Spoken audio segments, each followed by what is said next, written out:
J'écarte la végétation qui me gêne. Mes pieds écorchés piétinent ma terre gambienne. Quand bien même je continue ma course poursuivie depuis l'aube par je ne sais quelle bête de la brousse. Mon souffle est à bout, je m'économise. Mais quel drame, quelle malédiction me colonise. J'entends les bandits qui craquent sous leurs pas. J'accélère, décidé à ne pas faire partie du repas. Non, un temps soit peu, le rythme s'intensifie à mesure que la verdure se densifie. Impossible d'échapper à ce plan. Je sens mon corps transporté dans le ventre de l'oiseau blanc. Tout s'embrouille, mes poignets sont ferrés. Je vois s'éloigner la silhouette de la forêt. Fuyez derrière les fougères, au fond des fourrés. Tel est le cauchemar d'un homme du village de Djoufouré.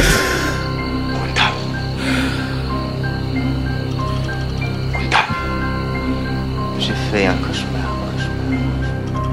À 4 jours de pirogue de la côte de Gambie, le fleuve du même nom a vu son niveau grandir. Saison pluviale dans un climat tropical à Djoufouré, village de l'Afrique occidentale, où les histoires se comptent la nuit, où le ciel se contemple et les années se comptent en pluie, où tout bas on évoque les toubabs pour effrayer les enfants le soir sous un baobab, où personne n'est plus âgé que les arbres, où l'on dit que les armes du chasseur ont une âme.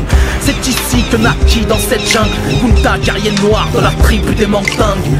Fils de Pinta et d'Omoro Kinte, voilà de l'une que la hutte familiale il a quitté, équipé d'un lance-pierre rudimentaire offert par son père, qui lui aussi le tenait de son père.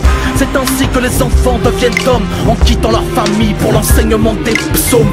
Circoncision et lutte africaine feront de Kunta un redoutable adversaire. À son retour, il déchargera sa mère en s'occupant quotidiennement de son petit frère. Petite fripouille à la frimousse qu'il affectionne, pas une seconde ne se passe sans qu'il questionne son aîné sur la longueur de l'année, sur la taille de son nez ou à propos du grain semé. Afin de mettre fin à son éloquence, demain Kunta lui fabriquera un tambour de brousse. Au matin, il partit en quête du tronc qui lui servira de caisse de résonance, avec pour seul ami un chien qui guette les trous et sa poitrine fraîchement gonflée d'assurance. Rien ne semble perturber la matinée, par aucun cri de barbouin le silence ne sera brisé. Les chevilles dans la rosée, il tape le bois, le résultat il lui tarde de voir. Presque autant que le reste du monde, l'idée de voyager s'accapare de son attention. Il rêve du Mali via la Mauritanie, du pèlerinage à la Mecque bénie. Soudain, une impression de déjà-vu. Le chien n'aboie plus. Une odeur de poulet mouillé.